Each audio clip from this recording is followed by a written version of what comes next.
Bueno, estamos en el capítulo 12 del libro de Daniel.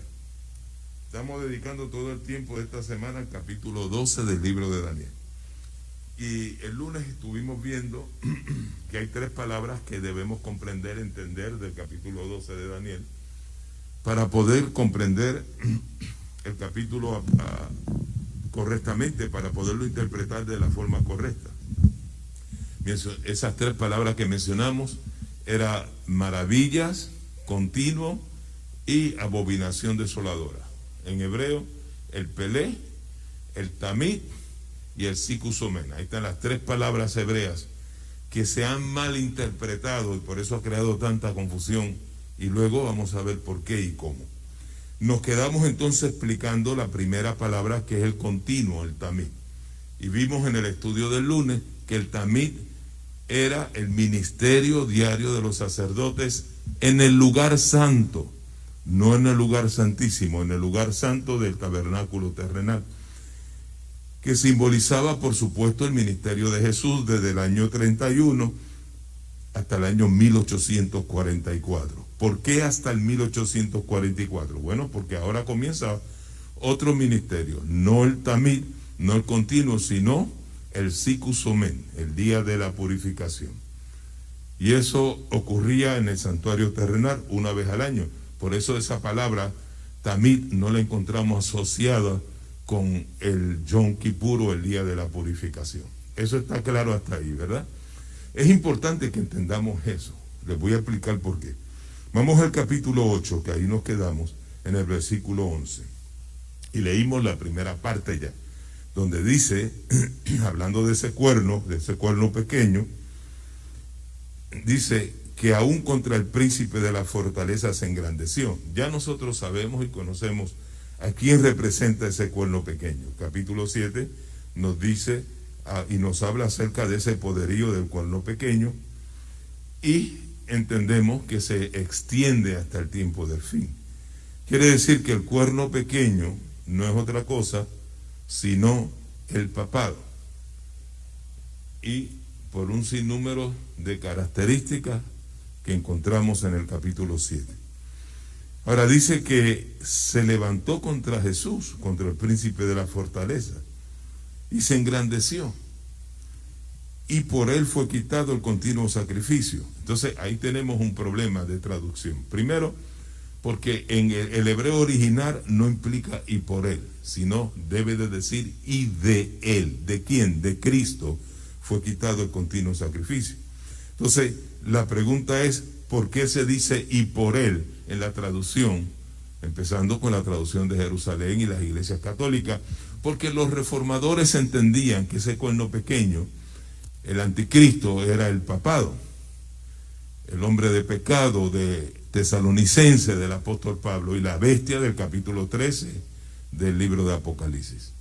Y entonces los reformadores entendieron que eso simbolizaba el papado, y el Papa Vaticano tuvo que levantar un movimiento, los jesuitas y unos monjes católicos, uno de España y otro de Italia, pues inventaron lo que llamamos la escuela de interpretación profética futurista y la preterista. Dos escuelas que enseñan dos cosas totalmente diferentes, pero surgen de teólogos, de monjes católicos, y son enseñadas por la Iglesia Católica. Usted dirá, bueno, hoy día los protestantes también están metidos en una de ellas, especialmente la futurista, y la preterista está empezando a coger fuerza. ¿Por qué? Porque de alguna forma la influencia de la Iglesia Católica está tomando control de todas las denominaciones y su teología está penetrando fuertemente. Hay muchas cosas que surgieron, muchas enseñanzas y muchas doctrinas que surgen con la Iglesia Católica y hoy día las enseñan y las predican la mayoría de las iglesias protestantes. Entonces, ¿qué es lo que establecen estas escuelas, especialmente las preteristas? Que ese cuerno pequeño al cual se refiere aquí Daniel es ese personaje interesante de la historia conocido como Antíoco Epífanes. Pero Antíoco Epífanes era, creo que, el octavo de los Seleucidas cuando ocurrió la división del imperio greco-macedónico. Él no fue el primero, Él no fue el último de 20 y pico de reyes que hubieron. Él fue el octavo. No fue el más importante, pero porque él quiso, igual que muchos más, unir otra vez al imperio griego, tuvo ese sueño, comenzó a atacar ciudades, naciones, y le dio con ir hacia el sur a Egipto. Y cuando llega a Egipto, allí hay unos embajadores de Roma, que apenas el imperio romano estaba comenzando a coger fuerza. Estamos hablando ahí cerca del año 168, 65, por ahí. Y Roma empieza a coger fuerza. Y cuando Antoquio llega, le dice este embajador romano, le tira un círculo alrededor, con una varita así alrededor en la tierra. Y le dijo, si te sales de ahí para atacar a Egipto, ya tú sabes lo que Roma va a hacer contigo.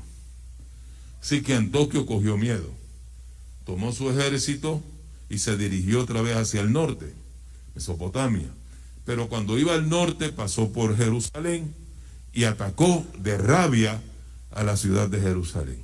Y por 3 años estuvieron allí profanando el templo, sacrificando en el altar de los sacrificios cerdos y haciendo barbaridades. Por eso, como una de las profecías dice que estaría por 3 años y medio, pues entienden que fueron los 3 años que tuvo el ejército de Antoquio en Jerusalén. Entonces Antoquio siguió para buscar más campaña, buscar más conquistas en su imperio, y se fue a la India, como hizo Alejandro Magno, y trató de conquistar por la India y fracasó. La historia es bien larga, no tenemos el tiempo para detenernos. El Antoquio regresa y cae enfermo ahí en su lecho.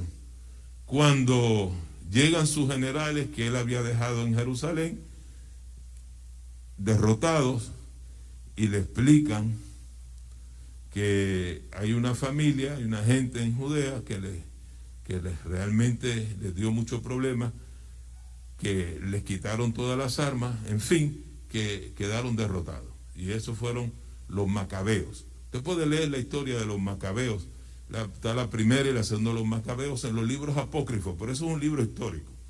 Y ahí está explicado en detalle todas las batallas que tuvo Antoquio con ellos y la profanación del templo, etcétera, etcétera. Y esa mala noticia que le traen a Antoquio Epífanes fue tan dura para él que murió. Y ahí se acabó la historia de Antoquio Epífanes. Pero el cuerno pequeño, dice aquí que primero era pequeño y creció mucho al mediodía, al oriente y hacia la tierra deseable. Todo lo contrario a lo que pasó con Antoquio Epífanes.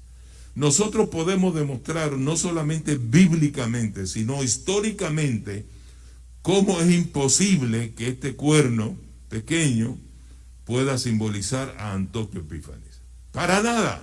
Cuando usted compara los escenarios, se da cuenta que no aplica para nada. Usted busca en la Biblia Jerusalén y usted va a ver allí que ellos dicen que el cuerno pequeño es Antoquio, pero no dan detalles del por qué y cómo, pero simplemente por los 3 años.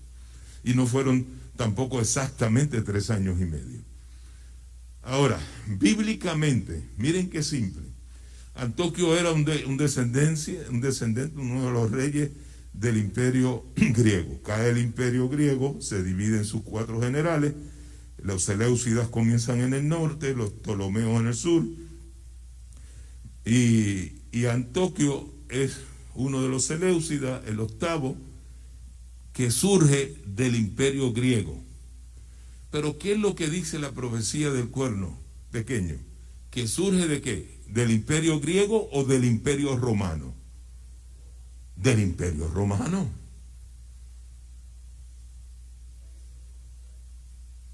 Bíblicamente no aplica. Porque el imperio romano surge después de la caída del imperio de Grecia. ¿Cierto o falso? Y si Antoquio era de los griegos, pues no puede ser el cuerno pequeño. Y todavía más, si usted va al capítulo 7, dice que el cuerno pequeño surge después que cae el imperio romano, cuando se divide en 10 naciones. Y todavía dice más, dice que surge en medio de esas 10 naciones y 3 de ellas caen y ahí suben el poder. Mira, Antoquio existió como 400, 500 años antes de que esos eventos ocurrieran. Así que bíblicamente e históricamente hablando, no hay forma de decir que este cuerno es Antoquio Epífanes. Por lo tanto, la traducción correcta del versículo 11 debe de decir, y de él, de Jesús, del príncipe de la fortaleza, fue que fue quitada el continuo. Y el otro problema de traducción que tenemos en ese texto es que dice el continuo sacrificio, y cada vez que en Daniel aparece la palabra tamid le añaden sacrificio, pero eso es añadido, no es que está en el original. Solamente aparece el tamid. Ahora, ¿está mal que hayan puesto la palabra sacrificio? Para nada, porque los sacrificios lo hacían diariamente, era parte del tamid, claro, en la parte de afuera, en el atrio. Pero lo que sí está mal es pensar que el tamid aplica solamente a los sacrificios, porque todo el ministerio de los sacerdotes tenían que ver con el continuo, con el tamid, el cambio de los panes en la mesa de la preposición, el aceite en la lámpara, el incienso en el altar de oro que estaba frente a la cortina, la intercesión del sacerdote, el esparcir la sangre en la cortina, sacrificio tras sacrificio. Eso era un ministerio que se llevaba a cabo en el lugar santo del santuario terrenal. Así que realmente lo que se echó por tierra aquí, el continuo, lo que se está echando por tierra es el ministerio. ¿Pero el ministerio de quién? Bueno, si estamos hablando del cuerno pequeño, si estamos hablando del papado, y si estamos diciendo que el papado cogió fuerza a partir del 538, porque antes de eso no era papa, era el obispo de Roma, y coge fuerza ahora en el 538 y se extiende por 1200 años, pues estamos hablando que se levantó en contra del ministerio sacerdotal de Jesús, porque en esa época el santuario que estaba funcionando era el santuario celestial, no el santuario terrenal. ¿Me entienden? ¿Tiene lógica o no tiene lógica? Así que este cuerno, este poder echa por tierra el continuo o el tamid de Jesús. ¿Y qué es el tamid? El ministerio de Jesús. Y echar por tierra el ministerio sacerdotal de intercesión de Jesús es echar por tierra la verdad del santuario. Es fácil de entender, ¿cierto o falso? Vamos a leerlo otra vez y dice, y de él fue quitado el tamid, el continuo, y que luego dice, y el lugar de su santuario fue echado ¿por qué? Fue echado por tierra. Ahora, si tú coges el ministerio de Jesús y lo echas por tierra, estás estableciendo una abominación, una prevaricación, una abominación asoladora o desoladora, una prevaricación. ¿Ustedes me comprenden? Quiere decir que echar por tierra la verdad del santuario es establecer una prevaricación o abominación asoladora. Y ahí eso nos lleva a la segunda palabra. El sicut omen, se establece el sicut omen. Al momento que se quita la verdad del santuario, se establece el sicut omen. Eso es una prevaricación. Vamos a ver qué dice el versículo 12, ahí de Daniel capítulo 8. Dice, y el ejército, que es el pueblo de Dios, la iglesia, fue el entregado. ¿A causa de qué dice ahí? De la prevaricación sobre el tamid, sobre el continuo. Y echó por tierra, ¿qué dice? La verdad. E hizo cuanto quiso y sucedióle prósperamente. Quiere decir que el profeta identifica la prevaricación con echar por tierra la verdad, específicamente la verdad del santuario, no la verdad del sábado, no la verdad del sábado. ¿Por qué hago esto claro? Porque hoy día hay muchos intérpretes en la iglesia que dicen que al final del tiempo habrían 3 años y medio de predicación, de persecución, y que la apostasía o la prevaricación no es otra cosa sino el establecer la ley dominical, el sábado. En la Biblia, ni en el espíritu de profecía, en ningún lado dice que la prevaricación asoladora o la abominación es el establecimiento de leyes dominicales, el quebrantar el sábado para establecer el domingo. Ahora, es una abominación el cambiar la ley de Dios. Es una abominación para Dios establecer creencias como la inmortalidad del alma. Hay tantas cosas que ha hecho la Iglesia católica que son abominación para Dios. En sí ellos representan la abominación desoladora. Pero específicamente decir que es el sábado y el domingo, eso no está así en la profecía. Ahora, sí aquí está en la profecía que echar por tierra la verdad específicamente del santuario, esa es la prevaricación asoladora. ¿Están conmigo?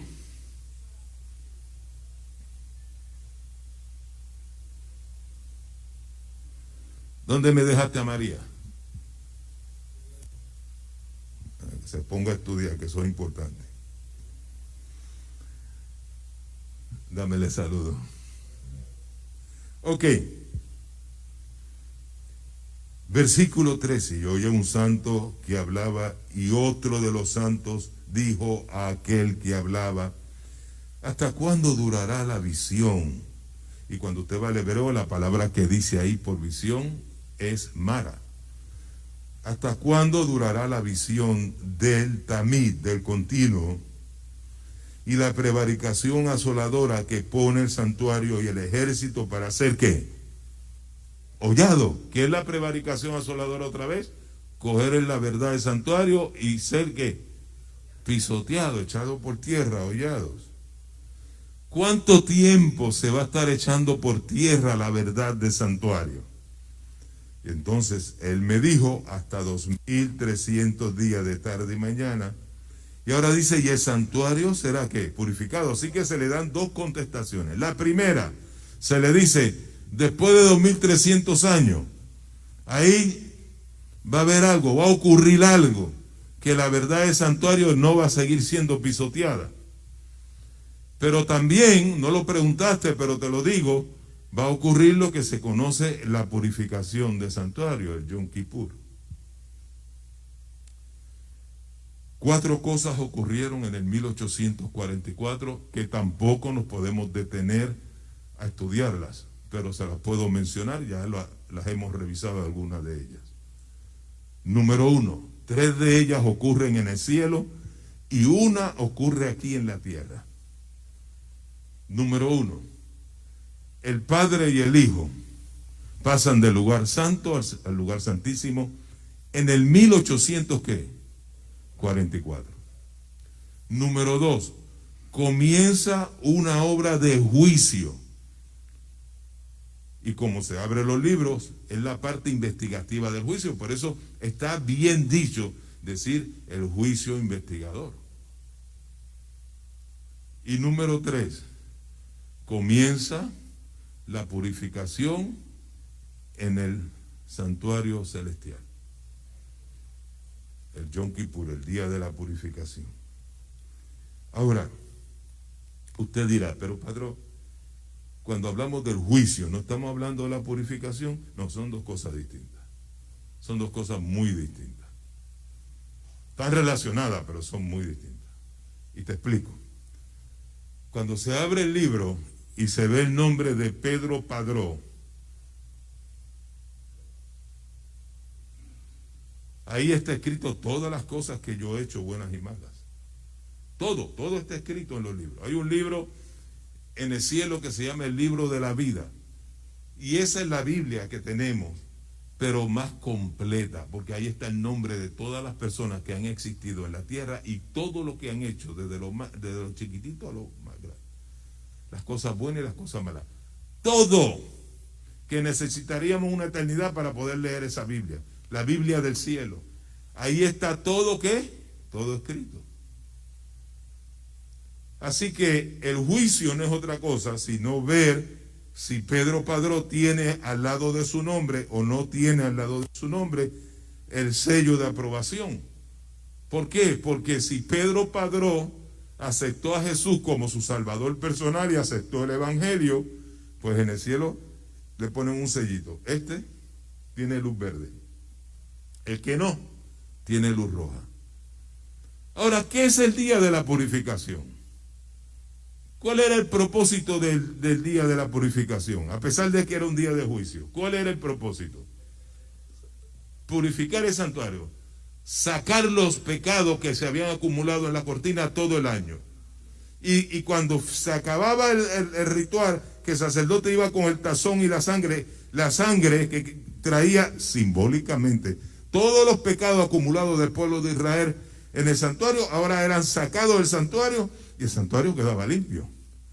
Y ahora esos pecados, esa sangre se derramaba en la cabeza del macho cabrío que estaba vivo, se soltaba en el desierto, así que los pecados estaban fuera del tabernáculo y lejos y fuera del campamento. Y comenzaba entonces un año nuevo, con el tabernáculo limpio. ¿Estamos claros? Me dice un pastor de la iglesia bautista de Caguas, amigo mío, me dice: Padrón, ahí es donde fallan ustedes los adventistas. Y se echa a reír. Y le digo: ¿por qué? Me dice: porque en el cielo no hay pecado, no hay nada que limpiar y purificar. En la tierra sí, pero en el cielo no hay pecado, y donde está Dios, ahí todo es puro. Ahí es donde ustedes fallan. Y yo le dije a él: bueno, mira, tú tienes toda la razón, en el cielo no hay pecado, es verdad, pero fíjense en que el texto no dice, ni yo he dicho el día de la limpieza del cielo. No usamos el término limpiar, porque no hay nada que limpiar en el cielo, todo está limpio, allí no hay pecado. Pero hay una realidad, en el cielo hay unos libros donde se escriben los pecados de cada uno de nosotros, y esos libros hay que purificarlos. Hay unos libros donde se escriben los pecados, no hay pecado, pero están registrados los pecados en el cielo como estaban registrados en la cortina del santuario terrenal. Y cuando sale el nombre de Pedro Padró, que aparece ese sello al lado de Pedro Padró, que aceptó a Jesús como su salvador personal, entonces se le da un comando a unos ángeles que tienen una goma Lion. ¿Ustedes saben lo que es una goma Lion? El que es maestro y estudiante sabe lo que es una goma Lion. Pero ¿qué pasa? Que la lista de Pedro Padró es tan grande de pecado, que la goma Lion de Pedro Padró es bien grande, sí, de aquella pared acá, y es una goma bien ancha, y tienen que cargarla entre 4 ángeles, de verdad, porque pesa. Ahí van 4 ángeles para Pedro Padró, y empieza con esa goma a borrar todos los pecados que Pedro Padró tenía registrados en los libros del cielo. Y cuando terminan, se quedó una gomita chiquitita, se gastó la goma Lion con todo lo que borraron. Pero hubo una obra de purificación en el cielo, no solamente concerniente del nombre de Pedro Padró, sino del nombre de todos los que serán salvos. Y ese juicio se está llevando a cabo ahora con los que han muerto en el Evangelio. Se está juzgando a los que se van a salvar, los que han muerto en el Evangelio, no a los malos, no a los pecadores. Se está llevando un juicio contra el pueblo de Dios, pero a favor del pueblo de Dios, desde Adán hasta el último. Estoy hablándote de muchas personas que se van a salvar. Y cuando se termine el juicio de los muertos, comienza el juicio de los vivos. Pero como no está revelado en la palabra de Dios cuándo va a comenzar el juicio de los vivos, no lo sabemos. Pero sí quiero decirte que estamos bien cerquita ya de ese momento. Ya estamos viviendo los últimos momentos de la historia de la humanidad. Y antes que se cierre la puerta de gracia, se va a celebrar el juicio de los vivos. Sí que se está celebrando el juicio de los muertos para confirmar. Dios tiene que abrir los libros. El universo, los ángeles, todos tienen que ver todo lo que está escrito en esos libros.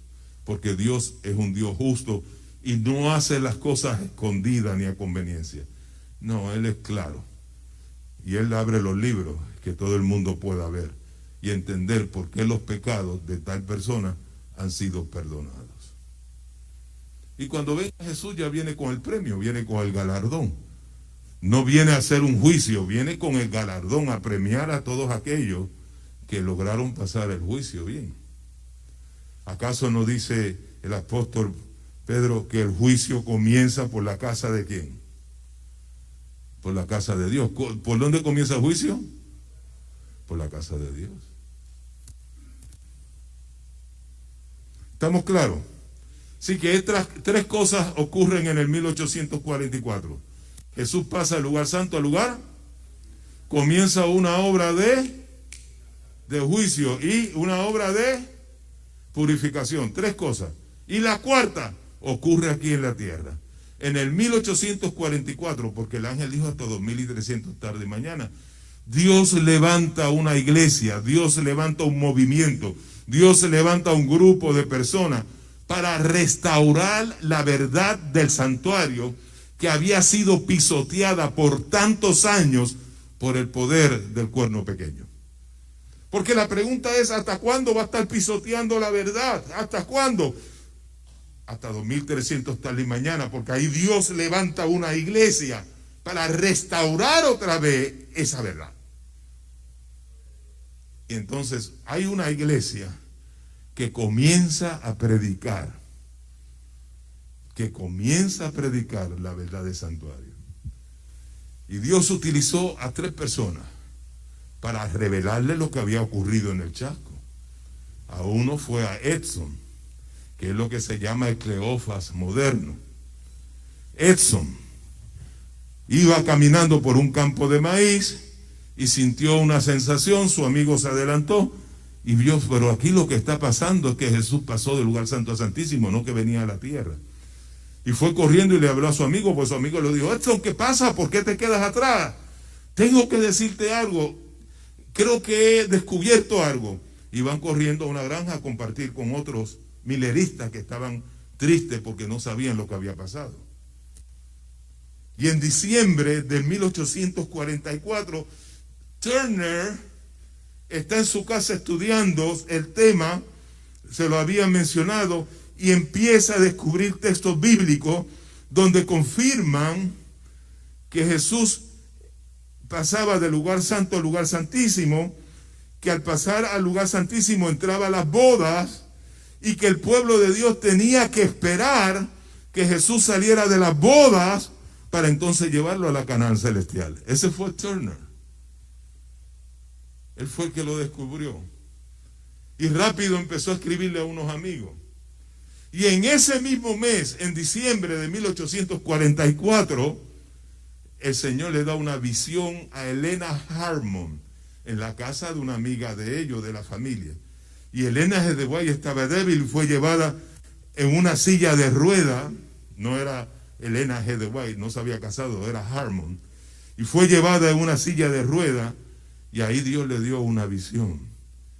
Y en esa visión ella pudo contemplar al pueblo adventista caminando hacia la Canaán celestial. Y vio en la parte de atrás del pueblo una luz brillante. Y ella preguntó qué significaba. Y se le dijo, esa luz es el clamor de la medianoche. Ese fue el fuerte pregón que hubo con los Miller, predicando que Jesús iba a venir, aunque no vino, pero ese movimiento terrible, ese movimiento que impactó la nación de costa a costa, era esa luz. Y esa luz los alumbraba. Y si se mantenían firmes, mirando a Jesús, porque al frente de la marcha estaba Jesús y en su mano derecha tenía otra luz para alumbrar los pasos.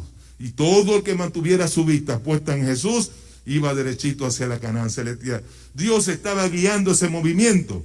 Ese movimiento tenía que restaurar otra vez la verdad del tabernáculo. Por eso en el capítulo 10 se le dice al profeta, luego que traga el librito y le supo amargo, es necesario que vuelvas y profetices, que continúes, porque esa experiencia por las cuales ustedes pasaron era necesaria para que este movimiento cogiera fuerza y fuese conocido no solamente en los Estados Unidos, en Europa también. Cuando vino el Chasco, todos los periódicos en plena plana se burlaron de los supuestamente mileristas, que después le llamaban adventistas. Se burlaron porque Jesús no vino, fue un gran chasco. Pero ¿saben qué? cuando se burlan de Dios y de su pueblo, se torna en algo positivo. Y empezaron los periódicos a publicar el chasco, y muchos que nunca habían escuchado empezaron a preguntar: ¿y quiénes son esos supuestos mileristas o adventistas?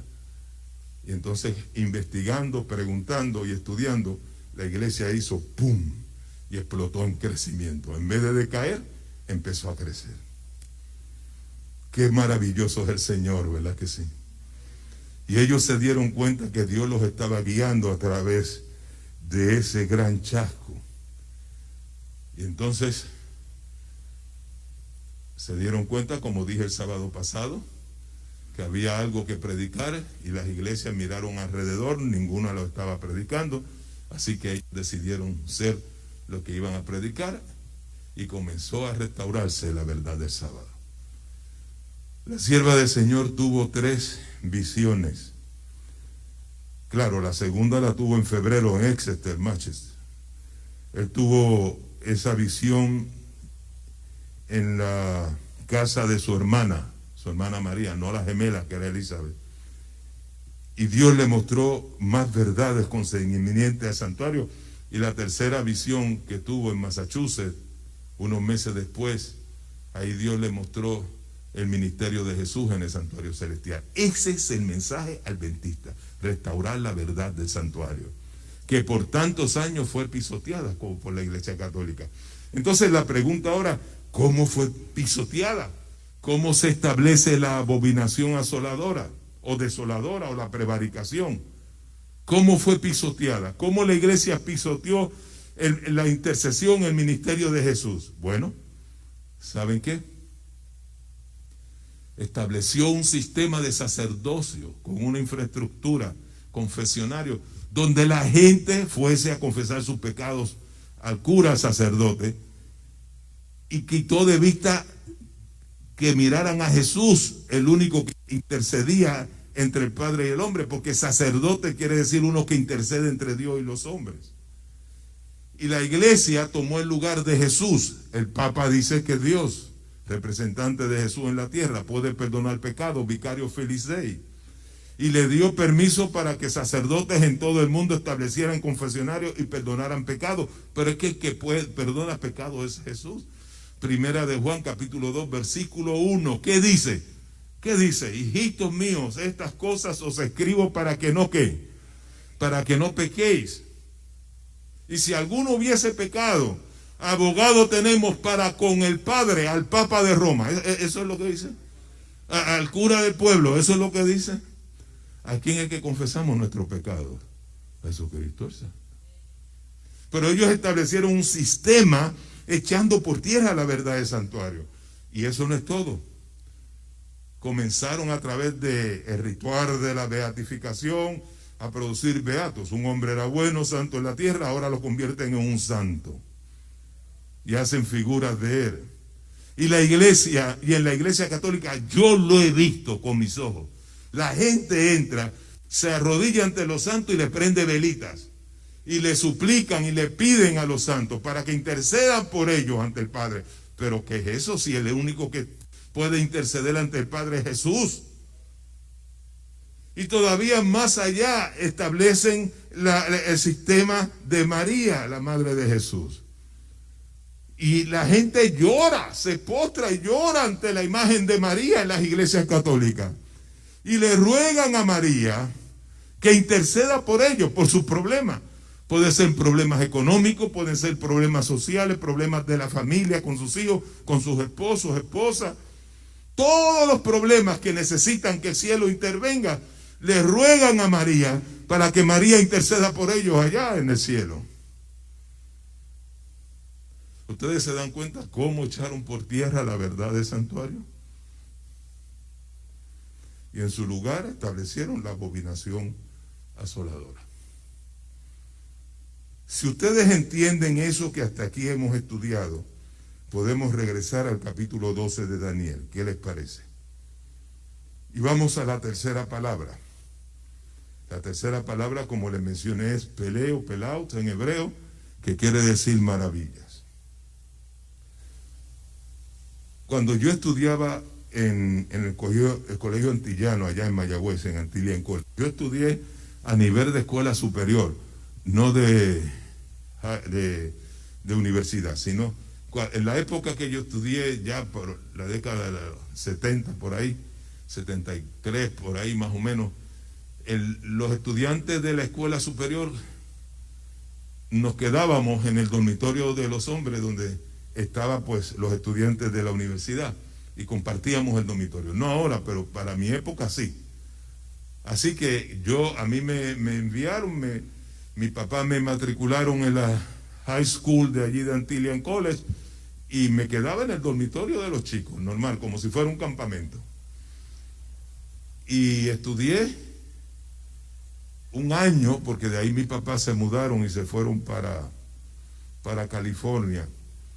Y aprendí muchas cosas en Antillán. Fue una experiencia muy bonita, pero muy bonita para mí. Y nunca puedo olvidar esos momentos, ¿no?, de Antillán College y mis experiencias con los que estudiaban ministerio, porque toda la vida yo quería estudiar ministerio, teología, cosa que una vez la estudié en PUC. Mi abuelo me llama a los 3 años que llevo de teología, que no había un hijo ni un nieto que quería seguir la farmacia, y yo le dije a él pues que yo estudiaba farmacia, así que en esos mismos días el pastor Bernardino me hizo un llamado en la Unión del Pacífico para que atendiera unas iglesias mexicanas en el estado de Arizona, creo que era. Y me dice un compañero que fue después director de la obra hispana en Hawái y Oregón, Rogelio Beltrán, criado en San Diego, California, pero original de Bolivia. Me dice: no aceptes el llamado de Benavides, porque te van a envolver en una iglesia y no vas a terminar los estudios de teología. No los vas a terminar. Así que yo no acepté el llamado, seguí estudiando teología cuando llega la llamada de mi abuelo. Fíjense en cómo es la vida. No acepto el llamado de Benavides, pero acepto el llamado de mi abuelo, que no había nieto para seguir la farmacia la tenía desde el 1920, y que algunos habían empezado a estudiar, como Mario Mercado empezó a estudiar, pero no terminó los estudios de farmacia, y que yo tenía ahí una farmacia. Así que dejé el programa de teología y entré entonces al colegio de farmacia, y estudié en el colegio de farmacia de Dakota y en el colegio de farmacia de Puerto Rico. Pero me enamoré y cogí muy a pecho los enamoramientos, que no pude terminar la farmacia. Estudié 3 años de farmacia, me faltaba uno prácticamente porque hice un traslado de Dakota a Puerto Rico, pero mi abuelo ya estaba viejito y me dice: no puedo seguir con la farmacia, cógela. Yo pedí un permiso en el colegio de farmacia para trabajar 1 año en la farmacia para poderla levantar, porque ya mi abuelo tenía 80 y pico de años, y 1 año fue que empecé a ver dinero, buen dinero, y no cogí la responsabilidad o no me acordé de regresar otra vez al colegio de farmacia. Y fíjense en cómo es la vida, porque la farmacia se vendió, vino el huracán, la destruyó, y usted visita Naguabo y usted ve lo que era la farmacia de día en ruinas, y Pedro Padrón dando clases de Biblia. Como Dios guía a uno, ¿verdad que sí? Dios no me quería en la farmacia, me quería en otro lado, y hay que aceptar la voluntad del Señor. ¿Me entiende lo que quiero decirle? Ok. Ahora, regresando al capítulo 12 de Daniel, y ahorita les explico por qué le hice esa historia. En el versículo 5 mencionamos que ese es el epílogo, esa es la conclusión, ese es el final. El epílogo del libro de Daniel, porque para mí el capítulo 11 termina en el versículo 4. Ahora, cuando yo estudiaba en Antillán, que por eso fue que les mencioné, yo tuve un profesor, Capote. Algunos de ustedes lo han tenido que haber conocido, porque Capote fue director de la academia aquí, fue maestro y después director de la Academia Metropolitana, y después fue director de la Academia de Cagua, y después se fue a Estados Unidos. Ustedes conocieron a la esposa y la familia. Pues él estudió historia, y su primera clase que dio, porque cuando terminan, que se gradúan, le dan 1 año para practicar. Y su primera clase la dio en Antillia y yo era de la primera clase. Por eso él me apreciaba mucho y me quería. Donde quiera que me veía me abrazaba y decía, este sinvergüenza era uno de los que estaban presentes en mi primera clase de historia. Y uno aprende de los profesores, ¿verdad que sí? Yo aprendí mucho de Capote y lo traté de imitar y todavía lo trato de hacer. Porque Capote nos hacía mucha historia. Él hablaba de la historia, pero nos hacía historia de Cuba, porque él era cubano, y hacía historia de él personalmente. Y de esa forma mantenía la clase escuchando todo el mundo en silencio, porque éramos un grupo difícil, bendito. Al maestro de español cuando daba la espalda le tirábamos con tiza y con papelitos, pero éramos malos de verdad. Pero a Capote nadie hacía nada, porque todo el mundo le gustaba la clase de Capote, en la forma que daba la clase. Y cuando hablaba de historias, Capote hacía esto, miren. Él descansa en el Señor, quiero que sepan. Así que no lo intenten llamar para ver si es verdad lo que les estoy diciendo. Le preguntan en el cielo. Aquí está la puerta para entrar al salón. Y él venía y nos decía, 13 un minuto. Abría la puerta. No viene nadie. Ahora les cuento. Porque él decía que no lo cogiera la administración dando historias personales y no la historia de él. Y eso nos gustaba. Y ahora que se pone interesante. Espérese un minuto. Espérese un minuto. Ahora les cuento. Y nos contaba. ¿Y qué ustedes creen que Pedro Padrón hace ahora con los estudiantes de la academia? Espérese un minuto. ¿Qué pasa, maestro? No viene nadie. Vengan, que les voy a contar algo. Y todo el mundo en silencio. Uno copia lo que aprende del maestro, ¿no? Y de esa forma aprendí que la clase siempre tuviera mucha atención. Ahora, ¿por qué Capote? Bueno, porque cuando Capote se fue a Estados Unidos, siguió sus estudios, no sé si terminó su doctorado, sus estudios, pero él profundizó mucho en la teología. Y él con un muchacho que se llama Samuel de California, interpretaban la profecía del capítulo 12 de Daniel un poquito diferente a como nosotros lo hemos enseñado. En el versículo 5 dice, y yo Daniel miré, y aquí otros dos que estaban, el uno de esta parte de la orilla del río, y el otro de la otra parte de la orilla del río. Veo otra vez dos seres de cielo, o dos ángeles, ahí estamos a Jesús posiblemente con Gabriel. Y el versículo 6 dice, y dijo uno al varón vestido de lienzos que estaba sobre las aguas del río, ¿cuándo será el fin de estas maravillas? Ahí tenemos la tercera palabra. Ya vimos el Tamid, vimos el Sicusumen y ahora entramos en maravillas. ¿Cuándo será el fin de estas maravillas?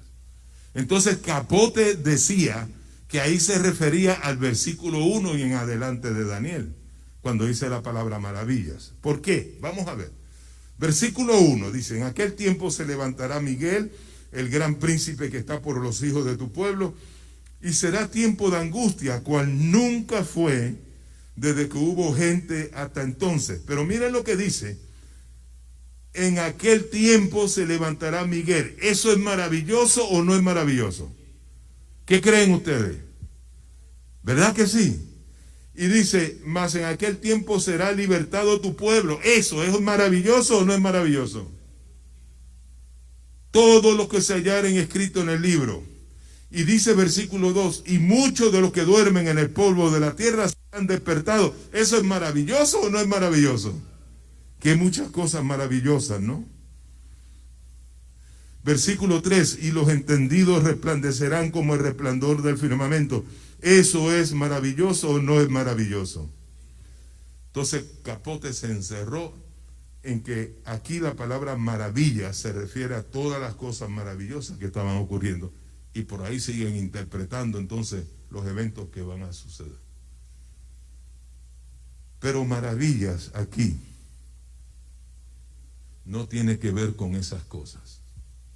Maravillas no es otra cosa, en este caso en particular, se refiere a terribles ofensas que el cuerno pequeño emite hacia Dios. Recuerden que esto es un resumen, un epílogo, una conclusión del libro de Daniel.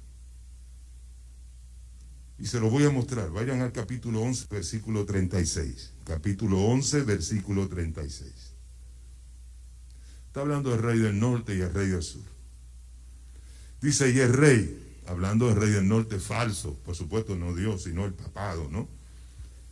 El papado. Y el rey hará su voluntad y se ensorbecerá y se engrandecerá sobre todo Dios, y contra el Dios de los dioses hablará, ¿qué dice ahí?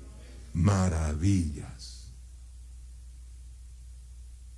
En otras palabras, hablará terribles ofensas. Y esa es una de las descripciones del papado del cuerno pequeño.